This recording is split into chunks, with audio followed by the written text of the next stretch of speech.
अगर मैं बात करूं मादरा और हाशिरामा के बारे में, दो सबसे पुराने और सबसे खतरनाक शिनोबे जिन्होंने कोनोहा बोले तो लीफ विलेज बनाई थी, तो कायदे से उनके बीच बहुत अच्छी दोस्ती पार्टनरशिप होनी चाहिए थी, बट नहीं, ऐसा नहीं था, क्योंकि उन्हीं की वजह से ही द फाइनल वैली भी बनी थी। अब उन दोनों के बीच में फासले थे क्यों? क्योंकि उन दोनों की ही पीस की डेफिनेशन बहुत ज्यादा अलग अलग थी। और आज की इस वीडियो में हम मादरा की डेफिनेशन के बारे में जानेंगे कि वो कैसे रियल वर्ल्ड से रिलेट होती है, क्योंकि एनिमे में तो उसे विलन बना दिया गया।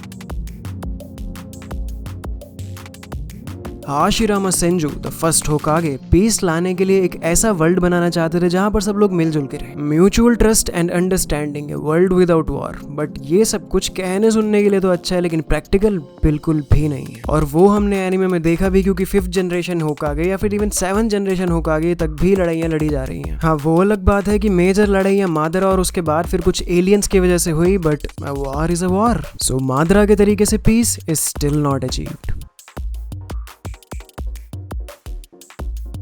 Madara, aka the Ghost of Uchiha, his path to achieve peace included infinite Tsukuyomi. But इस सब को समझने के पहले थोड़ा सा मादरा के पास्ट में जाएंगे। उसका जन्म एक वॉर के टाइम पे ही हुआ था और उसके 4 में से 3 छोटे भाई उचिहा वर्सेस सेंजू की लड़ाई में मारे जा चुके थे। बचे थे तो बस मादरा एंड इजुना। और इतना ही ट्रॉमा काफी नहीं था कि उसे एक हमउम्र दोस्त मिला, हाशिरामा। उनकी दोस्ती बहुत गहरी हो गई थी, बट फिर उन्हें एक दूसरे के नाम पता चल गए और उनकी दोस्ती टूट गई ताकि फ्यूचर में एक दूसरे को मारने में कोई दिक्कत ना हो। और फिर कुछ सालों बाद तोबिरामा सेंजू ने इजुना उचिहा को मार दिया, जिससे मादरा अवेकन्ड हिज मंगेक्यो शारिंगान।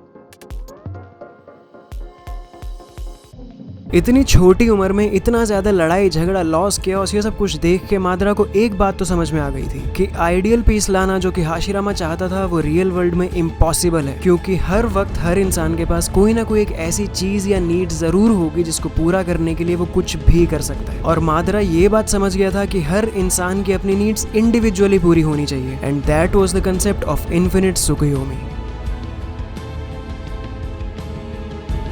मादरा उचिहा एक रिचुअल परफॉर्म करना चाहता था जिसका नाम था इन्फिनिट त्सुकुयोमी। ये एक बहुत बड़े ग्लोबल लेवल का गेंजुत्सु था जिसके लिए अपनी रिने शारिंगान को मून से रिफ्लेक्ट करना पड़ता है, और सारी दुनिया के लोग एक ट्री ऑफ लाइफ से बंध जाएंगे, उन सब का चाक्रा एक स्ट्रीम लाइन हो जाएगा, एंड वो सब हमेशा के लिए एक गेंजुत्सु में चले जाएंगे, जहां वो हर इंसान अपना इंडिविजुअली एक सपना देखेगा जो कि सपना उसको रियलिटी लग रहा होगा, एंड उस सपने में वो इंडिविजुअल हमेशा खुश रहेगा। मादरा के मेथड्स में काफी लोगों को ये लग सकता है कि उनके पास अपनी खुद की फ्री विल नहीं है, क्योंकि एक्चुअल में तो वो इंसान बस एक पेड़ से लटका हुआ है ना, या फिर ये सिर्फ एक ड्रीम है एंड इसमें फ्रीडम मिसिंग है। बट तुम मुझे एक बात बताओ कि क्या तुम्हें लगता है कि आइडियल तरीके से कभी भी पीस अचीव किया जा सकता है? क्योंकि मैं जानता हूँ कि हर रोज जब तुम अपना ड्रीम सैक्रिफाइस करके एक जॉब करने जा रहे हो और उस जॉब में भी तुम्हारा मैनेजर तुम्हें पसंद ना कर रहा हो, बट स्टिल पूरा दिन काम करके जब तुम वापस आ रहे हो अपने घर पे उस 2.5 घंटे की जर्नी में, तुम्हारे दिमाग में ये बात एक ना एक बार जरूर आएगी कि यार इस सब से तो अच्छा है कि बांध दो एक पेड़ से, कर दो इन्फिनिट त्सुकुयोमी, क्योंकि सपने में ही सही हमारा सपना तो सच होगा।